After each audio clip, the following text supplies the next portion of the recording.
भारत को 34 साल बाद नई शिक्षा नीति मिल गई है। यह शिक्षा नीति न केवल लोकतांत्रिक पद्धति से तैयार हुई है, बल्कि इसमें कई प्रावधान ऐसे हैं जो क्रांतिकारी हैं। हम सब जानते हैं कि इस शिक्षा नीति को तैयार करने के लिए देशव्यापी विचार विमर्श किया गया। ग्राम पंचायत, नगरों, कस्बों तक में गोष्ठियां आयोजित की। इसलिए हम देखते हैं कि नई शिक्षा नीति में ऐसे कई प्रावधान और बदलाव हैं जिनकी अपेक्षा समाज लंबे समय से कर रहा था। ये बदलाव निश्चित तौर पर नई जो हमारी शिक्षा पद्धति है उसको एक नया रूप देगी, नया व्याप देगी, नया आयाम देगी।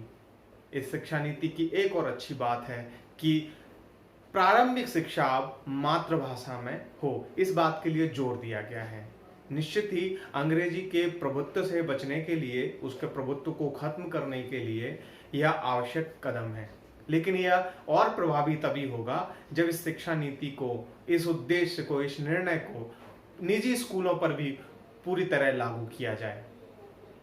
हम सब जानते हैं दुनिया का कोई भी शिक्षाविद यही कहता है कि बच्चे की जो प्रारंभिक शिक्षा है वो उसकी मातृभाषा में होनी चाहिए, और उसी बात को इस शिक्षा नीति में बढ़ाया गया है। इसके साथ इस शिक्षा नीति की एक और खूबसूरती है, और वो इस बात को भी रेखांकित करती है कि नई जो व्यवस्था है, नई जो सरकार है, वो शिक्षा के महत्व को कितनी गंभीरता से लेती है।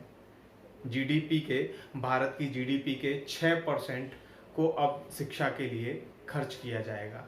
ये एक बड़ा निर्णय है। देखना होगा कि सरकार इसको किस तरह लेकर के आगे जाती है, किस तरह ये शिक्षा नीति क्रियान्वित होती है। सारा